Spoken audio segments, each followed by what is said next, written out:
Since the creation of the metaverse, it has affected people's lives and careers across the globe, resulting in drastic changes to all sectors, especially the event industry. Has this change benefited the industry or destroyed the sector we once knew?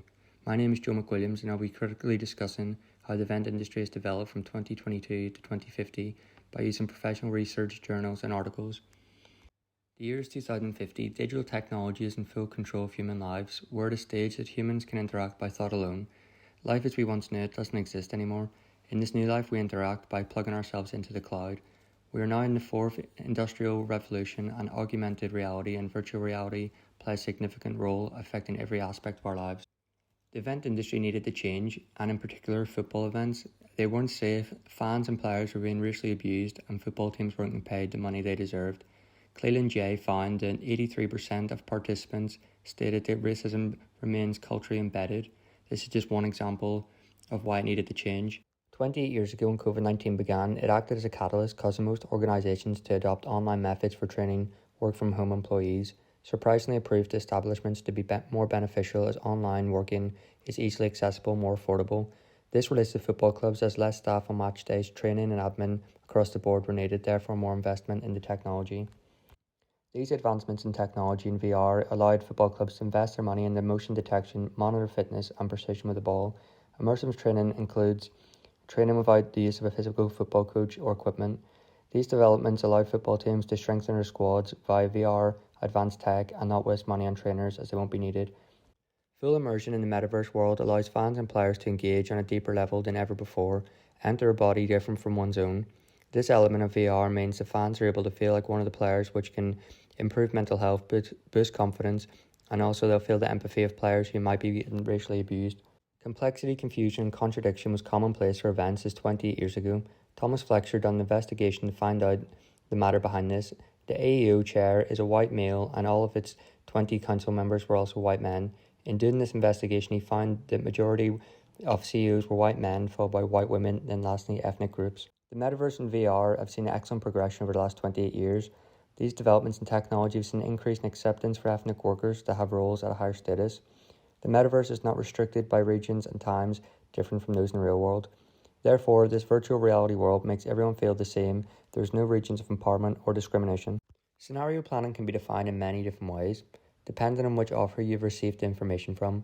Swartz from 1991 states, scenario planning is an internally consistent view of what the future might turn out to be, not a forecast but one possible future outcome. Therefore, it's not a guarantee, but it's still possible to happen. It's crucial for all corporations to think about the future. As Professor Emma Wood stated, far future thinking can help identify change and emerging trends. Identifying change and trends can help businesses capitalize on profits and stay relevant. This is backed by findings from Basada. No one wants to be the next blockbuster, and many brands are still paranoid about their late entry to social media. One football association whose far future thinking effectively was the Federation of China. The Chinese government launched the Football Development Plan in the medium and long term, 2016 to 2050. This audacious plan seemed too far-fetched for a country whose main sport isn't football.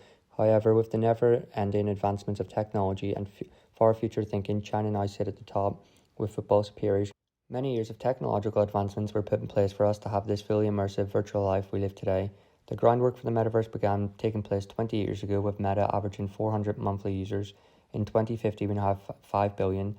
Innovative companies would jump on this consumer trend as they've first began to host online virtual reality events and concerts for its users. Consumer trends can help companies with their future plans. Reuters in 2022 states, organizations began to assess the metaverse's potential and how it could be integrated into their existing business models.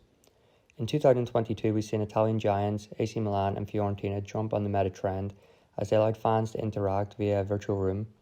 Studies in 2022 predicted global trends that may occur in the future. These statements were made for the year 2040, 10 years ago. Technological advancements fostered by public-private partnerships in the US and other democratic societies are transforming the global economy.